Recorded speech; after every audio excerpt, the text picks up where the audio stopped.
ওকে, আচ্ছা কথা বোঝা যাচ্ছে তো আমার, তাই না? জি স্যার।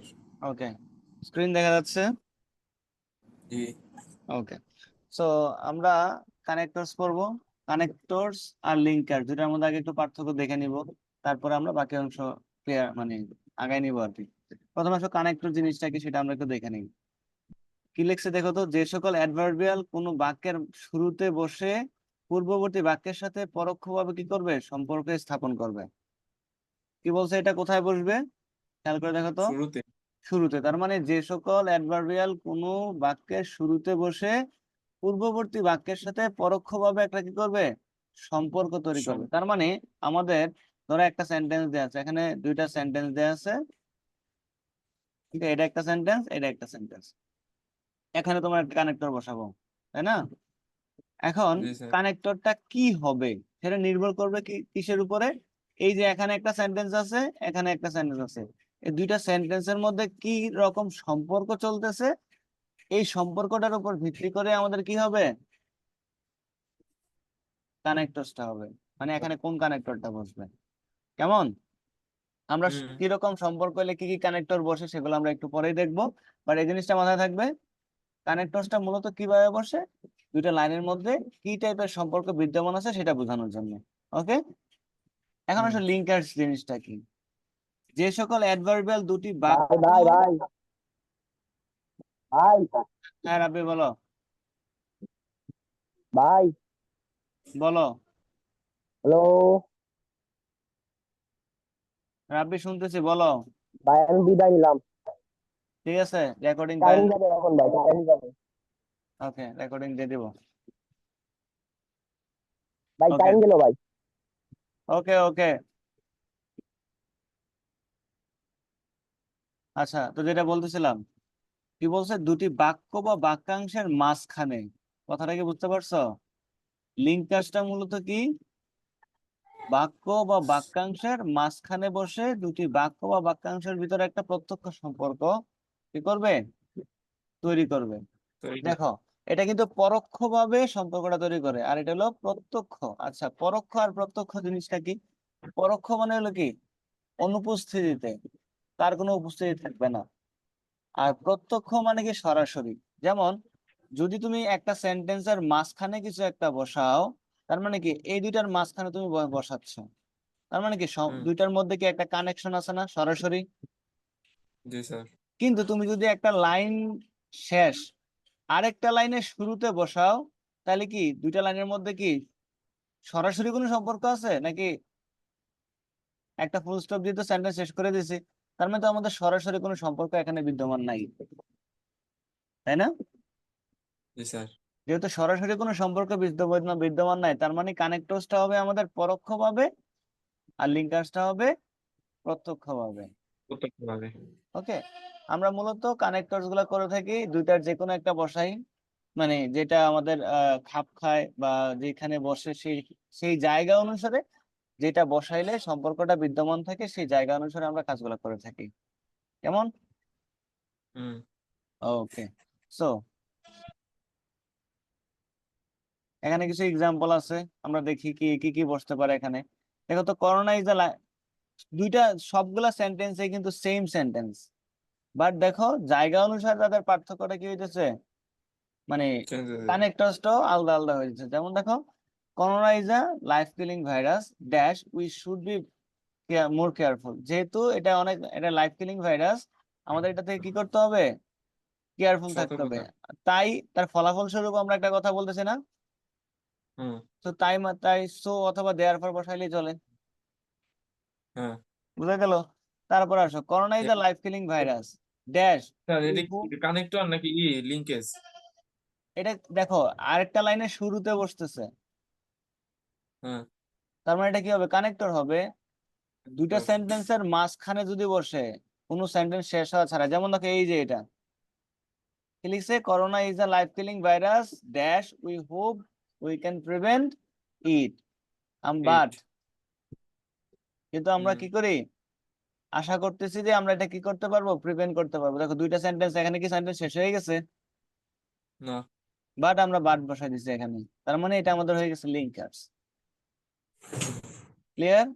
তারপর দেখো, হুম। Dash corona is a life killing virus, we hope we can prevent it. যদিও করোনাটা কি একটা লাইফ কিলিং ভাইরাস, আমরা আশা করি যে এটা কি করতে পারবো, আমরা প্রতিরোধ প্রিভেন্ট করতে পারবো। এই যে যদিও, দো। আরেকটা দেখো কি বলছে, corona is a life killing virus though we hope we can prevent ইট। এখানে দোটা দেখো মাঝখানে বসছে, তার মানে এইটা হ্যাঁ, যখন এটা হবে লিঙ্কে। এখানে আমাদের কি হবে, লিঙ্কার্স হয়ে যাবে। ক্লিয়ার? দুটো সেন্টেন্সের হুম। মাঝখানে প্রত্যক্ষভাবে যদি আমরা পাই তখন সেটা আমাদের কি হয়, লিঙ্কার্স হয়। লিঙ্কে। ওকে, এখানে কিছু কানেক্টরস, গুরুত্বপূর্ণ কানেক্টরস এর নাম দেয়া আছে, এগুলো একটু পরে দেখবা সবগুলো একসাথে আলাদা আলাদা করে। এখানে কিছু মানে সবগুলো একসাথে দেয়া আছে আর কি, কানেক্টরস আর লিঙ্কার্স। ওকে, সো প্রথমত আসি, কি বলছে দেখো, কোনো কাজ বা কোনো কিছুর সাথে সম্পর্ক একই ধরনের বক্তব্য বোঝাবে, মানে ধারাবাহিকতা। ধরো তুমি, আমি যদি বলি তুমি কি কি করছো আজকে কাজ, তুমি বললো যে তুমি আজকে সকালে এইটা করছো, প্রথমে এটা এই কাজটা করছো, তারপরে এই কাজটা করছো, তারপরে এই কাজটা করছো। তোমার যদি বলি যে আজকে সকাল থেকে কি কি করছো, তুমি কি বলবা? স্যার সকালে ওইটা প্রথমে আমি দাঁত ব্রাশ করছি, তারপরে কি করছি, আম্মা বকাবকি করতেছিল, তারপরে ওইটা নাস্তা করছি। এই দেখো, তারপরে দ্বিতীয়ত, তৃতীয়ত, চতুর্থ, এই যে এরকম একটা সিরিয়াল তুমি মেনটেন করে কথাগুলো বলবো না? হুম। এই সিরিয়ালটা বোঝানোর জন্য, মানে ধারাবাহিকতা উপস্থাপনের জন্য আমরা ফার্স্টলি, সেকেন্ডলি, থার্ডলি, ঠিক আছে, এগুলো ব্যবহার করতে পারি। দেখো এখানে একটা সেন্টেন্স মানে একটা গল্প আকারে বুঝাই দিচ্ছে। ঠিক আছে, এখন সো কখন আমাদের বসাই, সো মানে কি, আমরা ফলাফল যখন বুঝাই তখন না। জি স্যার। ওকে, বিসাইডস কখন বসাই, বিসাইডস, পাশে। বিসাইড না, বিসাইড মানে পাশে, বিসাইড। বাট বিসাইডস যখন বসাবে তখন কিন্তু অধিক জিনিস বোঝানোর জন্য। যেমন আমি বললাম তোমার কি শুধুমাত্র একটা কলমই আছে, তুমি বলে যে না, আমার এরকম আরেকটা কলম আছে, তার মানে একটার সাথে আরেকটা কলম আরেকটা। আছে। এই যে বিষয়টা, এইটা হলো আমাদের বিসাইডস। ওকে, হাউএভার মানে জি কি, স্যার। যাই হোক। হাউএভার মানে কি, যাই হোক। যাই যাই হোক। হোক। তারপরে অন দা আদার হ্যান্ড মানে কি, অপর পক্ষে, বিপরীত কোনো জিনিস অপূর্ব। বোঝানোর জন্য। ঠিক আছে, এখন মূলত আমরা শিখবো, আচ্ছা, এগুলো আমাদের কানেক্টরস কি কি হইতে পারে। কানেক্টরস মূলত আমাদের তিন ধরনের জিনিস হতে পারে। কয় ধরনের? 3 ধরনের। একটা হলো কনজাংশন হতে পারে, ফ্রেজ হতে পারে, অ্যাডভার্ব হতে পারে। কানেক্টরস কয় ধরনের জিনিস হতে পারে? Conjunction, phrase, adverb.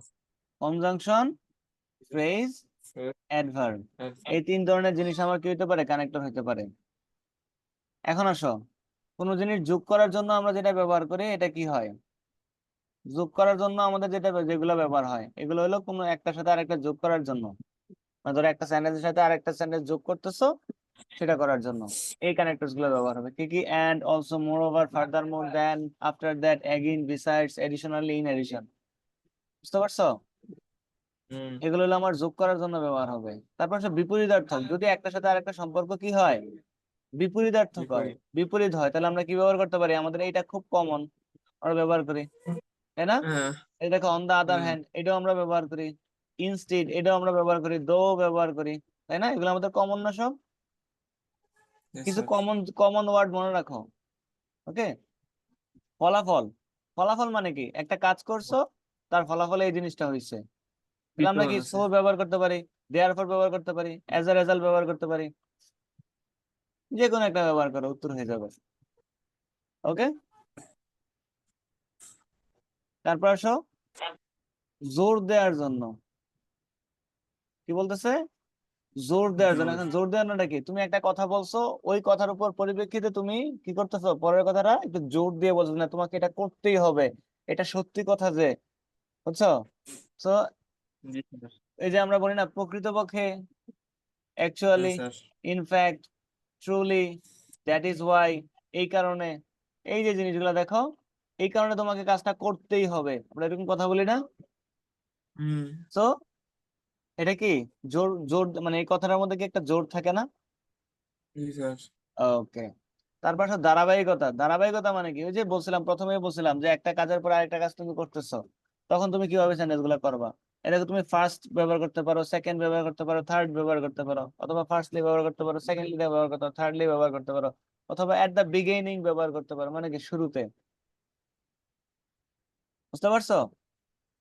আর জি সবার স্যার। লাস্টে তুমি কোনো জিনিস এন্ড করার জন্য কি করতে হবে? টু সাম আপ ব্যবহার করতে পারো, ফাইনালি ব্যবহার করতে পারো, অথবা অ্যাবভ অল ব্যবহার করতে পারো, এট দ্য এন্ড ব্যবহার করতে পারো, অ্যাবভ তারপরে ইন ইন অল ব্যবহার করতে পারো।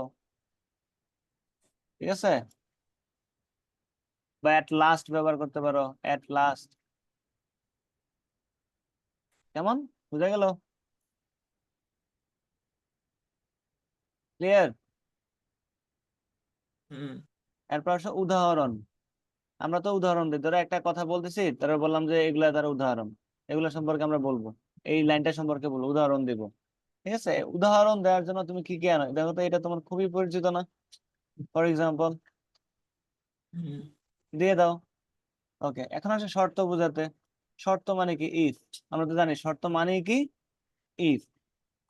আমরা যখন রাইট ফর্ম অফ ভার্বস পড়ছিলাম তখন কিন্তু আমরা প্রোভাইডেড দ্যাট, প্রোভাইডিং দ্যাট, এগুলোর কথা, প্রোভাইডেড এই শব্দগুলোর কথাও বলছিলাম। মনে আছে? এগুলা থাকলে আমি বলছিলাম, মনে করবো এখানে কি আছে? ইফ আছে, তাই না? সো হুম এগুলা দিয়েও তুমি করতে পারো, অথবা অ্যাজ লং অ্যাজ। দেখো, প্রত্যেকটাই একটা শর্ত বোঝানোর জন্য আমাদের ব্যবহার হচ্ছে। ঠিক আছে? হুম এখন আসো কারণ বুঝাইতে। কারণ তার মানে কি? তোমার বললাম যে এইটার কারণে তুমি এই কাজটা করছো, কারণ। কারণটা মানে কি? বিকজ, সিন্স, অ্যাজ, হুম এগুলা কি ব্যবহার করো না সব সময়? হ্যাঁ ওকে, এগুলা কারণ বুঝাতে আমরা কি মোটামুটি আমরা সবসময় বিকজ ব্যবহার করে থাকি। তো বিকজ মনে রাখো, সিন্স মনে রাখো, তাহলে হয়। ওকে, আরো কিছু অ্যাডভার্ব দেওয়া আছে যেগুলো আমরা ব্যবহার করে থাকি সাধারণ অর্থে। এগুলো এখানে দেওয়া আছে, ইউজুয়ালি, তারপরে নর্মালি, ন্যাচারালি, স্পেশালি, সাডেনলি, তারপরে ইনসিডেন্টলি, অবভিয়াসলি, এগুলো তুমি যে কোনো একটা ব্যবহার করতে পারো, সমস্যা নাই। তারপরে আমরা কি দিয়ে করতে পারি? রিলেটিভ প্রোনাউন দিয়ে করতে পারি। রিলেটিভ প্রোনাউন মনে আছে কোথায় বসে? মাঝখানে, তাই না? মাঝে। হ্যাঁ মাঝখানে বসে। তো মাঝে যেহেতু বসবে, তাহলে এটাকে আমাদের কি কানেক্টরস না লিঙ্কার্স? হ্যাঁ লিঙ্কার্স। লিঙ্কার্স। সো এগুলো লিঙ্কার্স হিসাবে আমরা ব্যবহার করতে পারবো, রিলেটিভ প্রোনাউন্স। ওকে, রিলেটিভ প্রোনাউন দিয়ে আমরা কি করতে পারবো? কানেক্টর করতে পারবো। ওকে, সো এই হলো অবস্থা। এখন আমরা একটু সামারাইজ করি। সামারাইজ বলতে আমরা কি কি শিখলাম বা কি জানলাম, জিনিসটা আসলে কি? জিনিসটা হলো কি, যে আমরা দুইটা লাইন কি করব? কানেক্ট করব। এখন এই কানেক্টটা আমাদের সম্ভব হবে কখন? যখন আমরা এই দুইটা লাইনের মধ্যে কি সম্পর্কে তারা বিদ্যমান আছে সেই সম্পর্কটা বুঝতে পারবো, তাই না? সো জি স্যার। মেইন ফোকাস থাকবে আমার কোন জিনিসটাতে? যে ধরো আমি একটা লাইন পড়লাম, এই লাইনের পরে এর পরের যে লাইনটা আছে সেটার সাথে তার সম্পর্কটা কি আছে, হ্যাঁ মানে কি বুঝাইতে চাচ্ছে আসলে ওই লাইনটা, এটা একটু বোঝার চেষ্টা করব। কেমন? যদি বুঝতে পারি, তাহলে ওই সম্পর্ক বিদ্যমান থাকলে কি কি শব্দগুলো আসে, ওই সম্পর্ক বিদ্যমান থাকলে কি কি কি কি শব্দগুলো আছে, আসবে? এই শব্দগুলো মাথায় আনতে পারলে কি আমার কাজ শেষ না? জি স্যার। ওকে, বুঝতে পারছো তুমি বিষয়টা? জি তাহলে স্যার। এখানে যে জিনিসগুলো দেয়া আছে, ওয়ার্ড গুলা দেয়া আছে, তারপর তোমাদের বই তো আছেই। বইয়ের মধ্যে জিনিসগুলো জি তোমরা স্যার। দেখে ফেলো, বইয়ের যেগুলো দেয়া আছে, বই তো অনেকগুলা ওয়ার্ড দেয়া আছে, সাথে অর্থ সহ লেখা আছে। এগুলো একটু দেখে নিবা। মেইন কথা হলো দুইটার মধ্যে সম্পর্কটা বোঝা, যদি বুঝতে পারো তাইলে আহ দেখো প্রত্যেকটার কিন্তু সম্পর্ক এখানে লেখা আছে। এই যে দেখো বইয়ের মধ্যে কি কি দেয়া আছে। প্রথমে দেয়া আছে কোনো ঘটনার ক্রম বা ধারাবাহিকতা বুঝাইতে, আমরা এটা আলোচনা করছি। জি স্যার। অতিরিক্ত তথ্য দেওয়ার জন্য, ওই যে যোগ করার জন্য, এটাও আমরা পড়ছি। তারপরে আসো উদাহরণ দেওয়ার জন্য কোনগুলা ব্যবহার হয়, এটাও দেখছি। এই যে বিপরীত বোঝানোর জন্য যে কোনগুলা ব্যবহার হয়, একই রকম বোঝানোর জন্য কোনগুলা ব্যবহার হয়, কারণ প্রকাশের জন্য কোনগুলা ব্যবহার হয়, রেজাল্ট প্রকাশের জন্য কোনটা ব্যবহার হয়। তারপরে কোন কাজের উদ্দেশ্য, উদ্দেশ্য মানে কি, তুমি এই কাজটা কেন করতেছো, আমি কাজটা এই কারণে করতেছি, এই যে উদ্দেশ্যটা, সেইটা বোঝানোর জন্য কোনগুলা ব্যবহার হয়, শর্ত প্রয়োগ করার জন্য কোনগুলা ব্যবহার হয়, সময় বা স্থান এগুলো নির্দেশের জন্য কোনটা ব্যবহার করা হয়। তারপরে আসে উপসংহার, মানে আমরা রেজাল্ট প্রকাশের জন্য সারসংক্ষেপ, মানে সবার শেষে যেটা বলছিলাম আর কি, ইন শর্ট অথবা brief, as a result, above all, এগুলো আর কি একটু সাম আপ, কাজের ধরনটা কিরকম সেটা বোঝানোর জন্য। তারপরে একই সময় দুইটা ঘটনা ঘটলে জোড়ায় জোড়ায় থাকে যেগুলা, ওই যে রিলেটিভ প্রনাউন, লিঙ্কার্স, বুঝতে পারছো? So এইগুলা জি স্যার। এগুলাই এখানেও দেয়া আছে। তো একটু প্র্যাকটিস করে নিবা আর এগুলা দেখে